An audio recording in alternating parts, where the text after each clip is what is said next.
ሰብዓይን ሰበይትን ካብ ዝምርዐው 4 ዓመት ኣቁፂሮም ግና ቆልዑት ምውላድ ኣይከኣሉን ነይሮም። ናብ ሕክምና ምርመራ ንምግባር ይኸዱ። ምርመራ ገይሮም ድማ ውፅኢት ንምፍላጥ ንኻሊእ መዓልቲ ቆፀር ገይሮም ናብ ገዝኦም ተመለሱ። ውፅኢት መዓልቲ ኣኺሉ በዓል ገዝኣ ንበይኑ ናብ ሆስፒታል ከደ። እቲ ዶክተር ዝነገሮ ውፅኢት ግና ብጣዕሚ ዘሕዝን ነበረ። በዓልቲ ገዝኡ ምውላድ ከም ዘይትኽእል መኻን ምዃና ይነግሮሞ ብጣዕሚ ደንገፀ። ከምዚ ክብል ድማ ነቲ ዶክተር ለመኖ።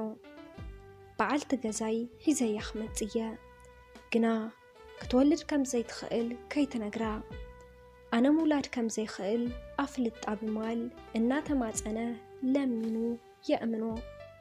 እቲ ዶክተር እውን እሺ ብምባል ንበዓልቲ ገዝኡ ነቲ ሰብኣይ በዓል ገዛ ክወልድ ከም ዘይኽእል ተስፋ ከም ዘይብሉ ንኣምላኽኩም ጥራሕ ለምንዎ ክብል ትውፅኢት ይነግራ። ብዙሕ ኣይፀንሐን ዝዘረባ ናይ ሰብዓይን ሰበይትን ቤተሰብ ይሰምዕዎ። በዚ መልክዕ ን5 ዓመታት ድሕሪ ምፅንሖም ወዮ ሰበይቲ ንበዓል ገዝኣ በዚ ሕዚ ምስኡ ክትነብር ከም ዘይትኽእልን ቆልዑት ወሊዳ ምርኣይ ከም ትደልን ትነግሮ። በዓል ገዝኣ እውን ብጣዕሚ እናሓዘነ እዝኮ ናይ ፈጣሪ ውሳነ እዩ፣ በይዛኺ ኣብ ፈጣሪ ዘለክ ተስፋ ጠንካራ ይኹን ብምባል ትነገር ከስሕሉ ይፍትን። ዋላ ንሳ ከም ዝበለት እሺ ፅቡቕ እዚ ዓመት እዚ ክእገሰካ እየ፣ ድሕሪኡ ግና ምሳይ ትፀንሕ እያ ኢልካ ተስፋ ከይትገብር ክትብል መለሰትሉ። ንሱ እውን ተስፍኡ ናብ ኣምላኽ ገይሩ ተስማዕምዐ። ከመጋጣሚ ኮይኑ ወዮ ሰበይቲ ብናይ ኩላሊት ሕማም ትጥቃዕ። ሓኻይም እውን ናይ ግድን ኩላሊት ክትቅይር ከም ዘለዋ እንተዘይኮይኑ ግና ነገራት ከም ዝቀያይሩ ይነግርዎም። እዚ ሰምዐት ሰበይቲ ንበዓል ገዝኣ ክትወቅስ ጀመረት።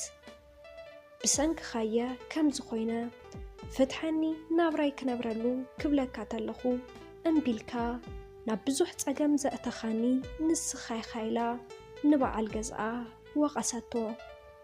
ኣብዚ ግዜ እቲ ሰብኣይ ንበዓልቲ ገዝኡ ኣፍቂዱ ኩላሊት ብፍቃደኛነት ዝህብ ሰብ ንምድልላይ ንወፃኢ ከም ዝኸድ ነገራሞ ተላዒሉ ካብ ሆስፒታል ወፀ።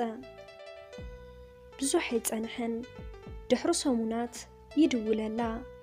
ኣምላኽ ይመስገን ኩላሊት ዝህብ ሰብ ረኺበ ክብል ተዛረባ።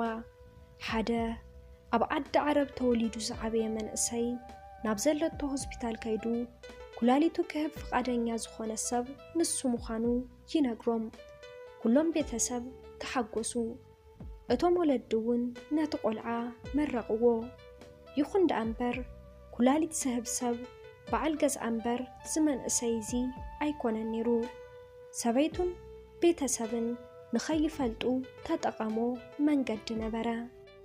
በዓል ገዝኣ ዘድሊ መጥባሕቲ ምስ ተገበረሉ ኩላሊቱ ንበዓልቲ ገዝኡ ሂቡ ናይ ኩላሊት ለውጢ ብሰላም ተጠናቐቐ።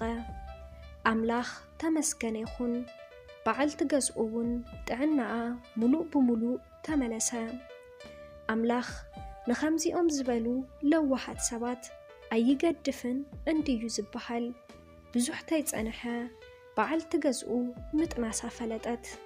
ኣብ 9 ወርሓ ናይ መጀመርታ ቆልዓ ትወልድ። ቤተሰብ ኩሉ ብተሓጓስ ተዋሓጠ። በዓል ገዝኣ ዝኹሉ ነገራት ኣብ ዲያሪ ደፍተሩ የስፍሮ ነይሩ። በዚ መልክዕ ተለዉ ሓደ መዓልቲ ኣብ ናይ ገዛ ናይ ማእኸል ወንበር ረሲዕዎ ገዲፍዎ ካብ ገዛ ወፀ። በዓልቲ ገዝኡ እውን ኣልዒላ ምንባብ ትጅምር። ምሰንበበቶ እዩ ነይሩ ኩሉ ነገር ዝፈለጠት። ብጣዕሚ በኸየት። ብፍጥነት ናብ በዓል ገዝኣ ደው ኢላ እናበኸየት እቲ ሓቂ ከም ዝፈለጠት ነገረቶ። ዋላ ንሱ እናበኸየ ክንደየናይ ከም ዝፈትዋ ከም ዘፍቅራ ከም ዝሓሌላ ብደንቢ ገይሩ ነገራ።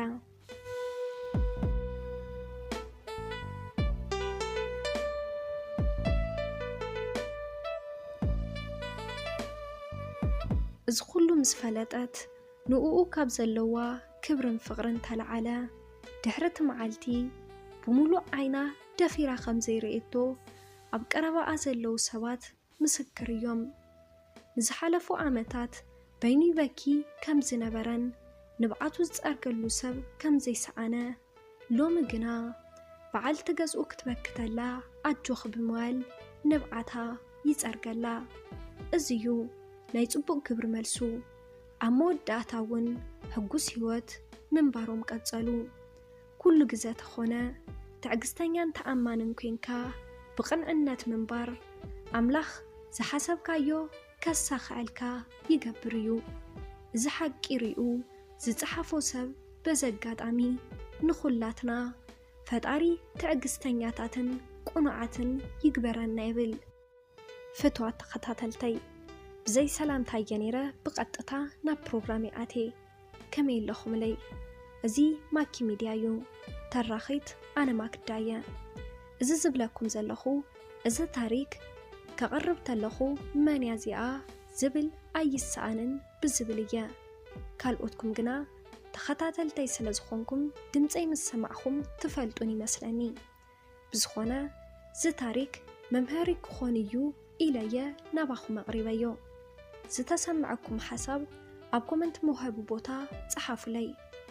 ካብቲ ታሪክ እንታይ ከም ተረዳእኹም ካብ ኩሉ ኣብዚ ታሪክ ኩላትና ክንረድኦ ዝግባእ ግና ንነገራት ብትዕግስቲ ክንርኢ ከም ዘለና ምንም ነገር ተተፈጠረ ኣጻብዕትና ናብ ካሊእ ቅድሚ ምጥቃምና ኣባይ ከታይ ጸገም ኣሎ ኢልና ክንሓስብ ይገብረና።